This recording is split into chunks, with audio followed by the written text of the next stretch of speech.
एक समय की बात है। एक रीना नाम की लड़की अपने माता पिता के साथ रहती थी। वह अपने माता पिता की इकलौती बेटी थी। उसके माता पिता उससे बहुत प्यार करते थे, इसीलिए वह जो भी मांगती थी उसे लाकर देते थे। उसके पिता इतने ज़्यादा पैसे नहीं कमा पाते थे, लेकिन फिर भी वह अपनी बेटी की हर इच्छा पूरी करते थे। एक दिन रीना ने अपने पापा से कहा कि पापा, मेरी चप्पल पुरानी हो गई है, क्या आप मेरे लिए नई चप्पल लाओगे? पिता ने अगले दिन नए चप्पल लाने का वादा किया। पिता अगले दिन नए चप्पल लेकर आए।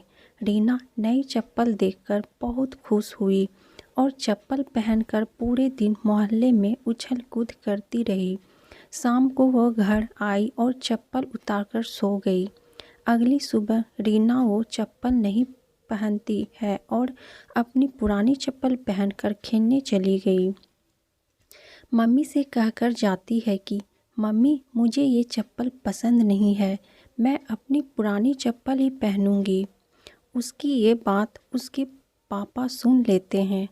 इतने में रीना बाहर खेलने भाग जाती है। रीना के पिता उसके पीछे गए और उसे अपने पास बुलाकर कहा कि बेटा, अगर तुम्हें नई चप्पल नहीं पहननी थी तो तुमने क्यों मंगवाई, और तुमने उसे कल पूरे दिन पहनकर रखा। अब हम इसे वापस दुकानदार को भी नहीं दे सकते हैं। रीना कहती है कि पापा, मैंने ये चप्पल मम्मी के लिए मंगवाई थी, क्योंकि उनकी चप्पल टूट सी गई थी और वो खर्चे के डर से कभी अपने लिए नई चप्पल नहीं मांगती है। इसीलिए मैंने वो चप्पल कल पूरे दिन पहनकर रखी, ताकि मम्मी उसे वापस करने का ना बोल सके। अपनी बेटी की ये बात सुनकर पापा बहुत गर्व महसूस करते हैं और दरवाजे पर खड़ी मम्मी भी बेटी की बात सुन रही थी।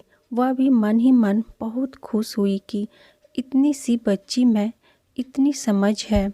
दोनों माता पिता एक दूसरे के सामने देखकर मुस्कुराते हैं और बेटी को प्यार करने लगते हैं। सीख: हमेशा अपने माता पिता की मजबूरी को समझना चाहिए। तो कैसी लगी दोस्तों आप सबको ये कहानी? अगर अच्छी लगी तो वीडियो को लाइक, शेयर, कमेंट और सब्सक्राइब कीजिएगा, और ऐसे ही कहानी सुनने के लिए बेल आइकन को प्रेस कर दीजिएगा, ताकि जैसे ही हम कहानी डालें आप तक पहुंच पाए। फिर मिलती हूँ एक ऐसे ही मज़ेदार कहानी के साथ। तब तक के लिए बाय बाय। Thank you.